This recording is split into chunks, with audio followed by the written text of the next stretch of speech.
Sometimes, the scariest thing isn't a ghost or a supernatural being, but the people who use our fear for their own dark purposes.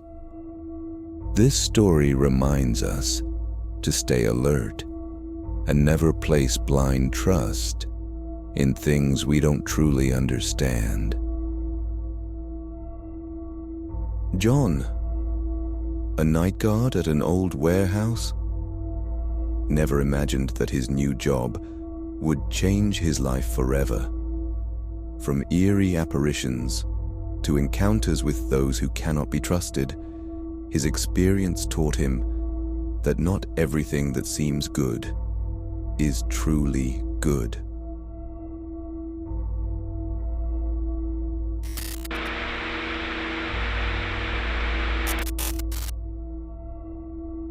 John, a newly appointed night guard, stepped into the silent old warehouse. The cold air and the scent of rotting wood greeted him immediately. Dim lights cast eerie shadows, making him feel watched. His footsteps echoed on the concrete floor, amplifying the unsettling stillness. As he patrolled, an unshakable sense of unease crept over him. The temperature dropped further, and the air grew heavier. In the dark hallway, John noticed the iron door slightly ajar, though he was certain he had shut it tightly. A cold draft seeped through the gap, making his heart pound. The rusted hinges groaned as he slowly pushed the door open. From within, a faint sound echoed like dragging footsteps. John froze, trying to steady his breath, but his instincts screamed something was wrong. The air grew even colder, piercing through his bones. He turned on his flashlight, yet the light seemed to vanish into the darkness. Something was there, hiding. John held his breath. The only sound was his own racing heartbeat. As John patrolled the second floor, the air felt heavier, as if something was waiting. His steps grew sluggish, and the cold deepened. At the end of the corridor, his flashlight caught a faint glow seeping through the crack of a door. The building's lights were supposed to be off. Cautiously, he approached. His fingers trembled as he slowly pushed the door open. Inside the room, a woman sat frozen behind a desk, her face pale, her eyes empty. She stared at an old computer screen, the low hum of its fan breaking the silence. Her hands rested on the keyboard, her body motionless, trapped in an eerie stillness. John held his breath, waiting for her to move. But nothing. Only the monotonous hum of the machine. Fear crept up his spine. He stepped back, slowly, careful not to make a sound. As he shut the door behind him, his heart nearly stopped. On the screen, nothing but darkness. A vague shadow, a pair of eyes, staring back at him. John quickened his pace, telling himself it was just his imagination. But deep down, he knew something was terribly wrong with this place. A few days after the strange events that kept haunting him, John wandered aimlessly through the city. He tried to shake off the unease creeping into his mind. As he passed a narrow alley near an abandoned old church, something felt off. The air was colder there. John hesitated. His steps slowed. The dim streetlights barely reached the alley's entrance, leaving most of it swallowed in darkness. And then, a sound. Soft and unclear. Coming from inside the alley, John's breath hitched. And yet, something pulled him closer. John's gaze locked onto an old man with white hair, sitting on a weathered wooden bench, its surface worn down by time. The man's simple robe draped over his frail frame, and his face, etched with deep wrinkles, told the story of a long and arduous life. His sharp eyes, filled with wisdom, seemed to hold secrets beyond ordinary understanding. As John hesitantly approached, the man greeted him with a deep, authoritative voice. He introduced himself as a former priest, one who had dedicated his life to understanding the supernatural. Without waiting for questions, the old man reached into the folds of his robe. Slowly, with trembling hands, he pulled out a small object, a talisman, ancient and intricately carved with unfamiliar symbols. He held it out to John. "This," he whispered, his voice heavy with warning, "will protect you from the spirits that seek to harm you." John took the talisman with mixed feelings, skepticism and curiosity intertwined. Though he didn't fully believe in its power, he clenched it tightly, treating it as an extra layer of protection against the disturbances that had plagued him.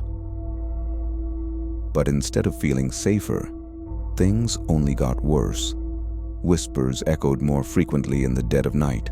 Dark figures loomed in the corners of his home. A suffocating pressure pressed against his chest every time he touched the talisman. Doubt crept into his mind. Was this truly a shield of protection? Or had he unknowingly invited something far more sinister into his life?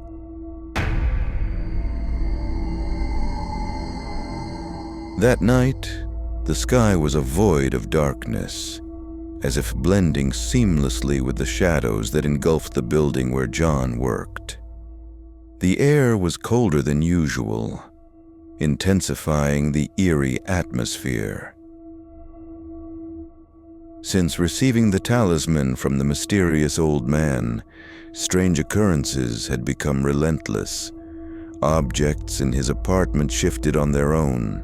Footsteps echoed when he was alone, and each night, an unsettling presence loomed over him. But the most disturbing of all was the faint, rancid stench, a smell that grew stronger with every step he took toward the upper floors. That night, an unexplainable force pulled him toward the 6th floor, a place whispered to hold a dark past. With a flashlight in hand, he climbed the stairs cautiously. The once faint stench intensified into a putrid mix of rotting flesh and aged dust. At the end of the dim hallway, he stopped in front of an old storage room door. Its peeling paint and the blackened, grime-coated handle hinted at years of neglect. Something felt wrong, yet curiosity overpowered fear.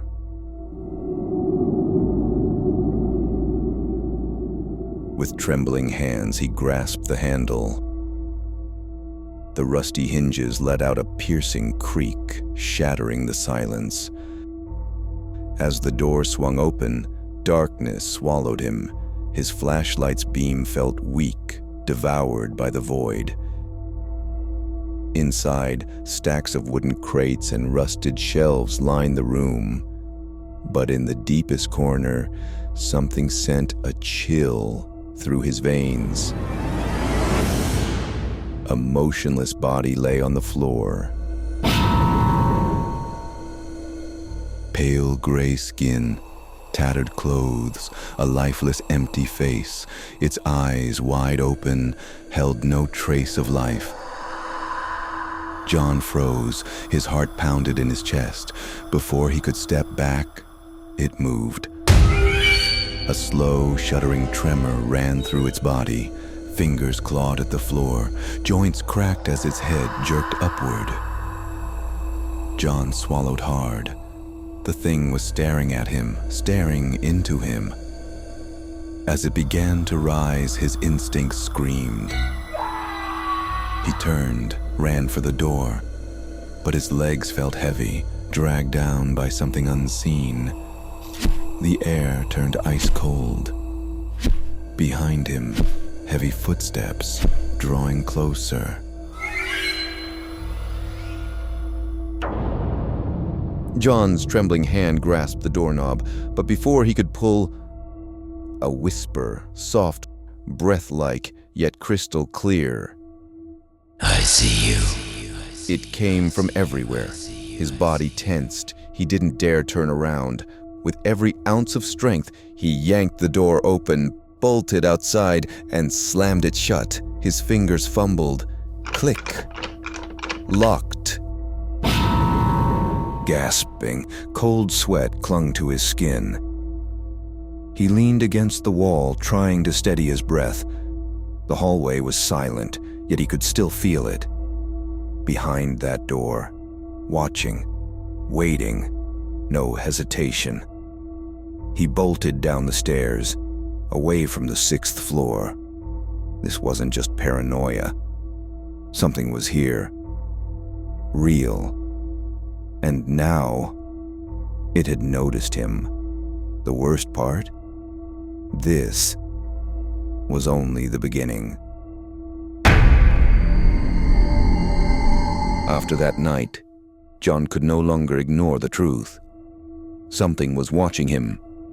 Shadows flickered at the edge of his vision. An unsettling presence loomed over him. And the nightmares, they never stopped. In desperation, he remembered the old man, the one who had given him the talisman. But now John couldn't shake the feeling that the talisman wasn't protecting him. It was calling something to him. Seeking answers, John arrived at a small church and met a wise pastor. With a trembling voice, he recounted everything that had happened. The pastor listened intently before explaining that the old man might have been involved in dark rituals. The talisman, it wasn't a shield. It was an invitation. An open door for something evil to come closer. John's blood ran cold. Ever since he received the talisman, the disturbances had only worsened. Had the old man led him into a trap on purpose? The pastor advised him to undergo a cleansing ritual. As the prayers filled the room, John felt a warm sensation spreading through his body, followed by a heavy weight slowly lifting. The air turned icy, as if something was resisting, clinging to him. But as the prayers grew stronger, the dark presence finally loosened its grip. When the ritual ended, John felt lighter, as if an unseen burden had been lifted from his soul. The pastor warned him to stay away from things beyond his understanding, especially those tied to dark rituals. Yet as he stepped out of the church, a lingering unease remained. The building where he worked still held secrets, and he had no way of knowing if the entity had truly left or if it was merely waiting for the right moment to return.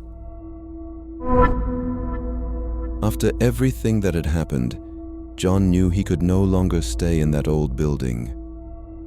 The disturbances may have subsided after the cleansing ritual, but the fear still clung to him.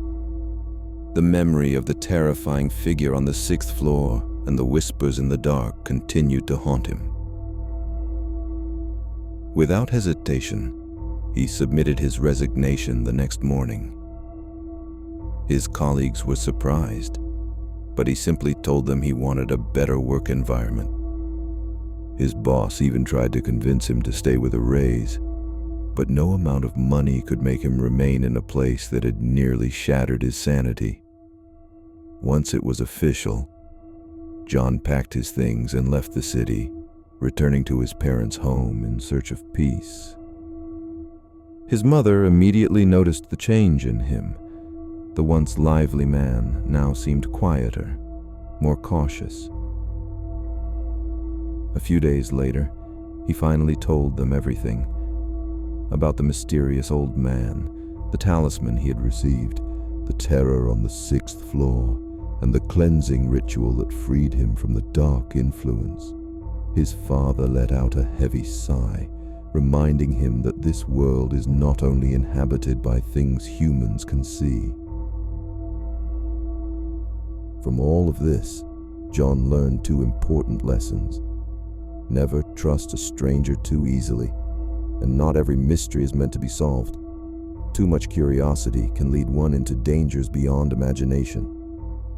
That night, he gazed at the sky from his bedroom window, exhaling deeply. He had escaped that darkness, though the memories would always remain. At least he had left before things got any worse.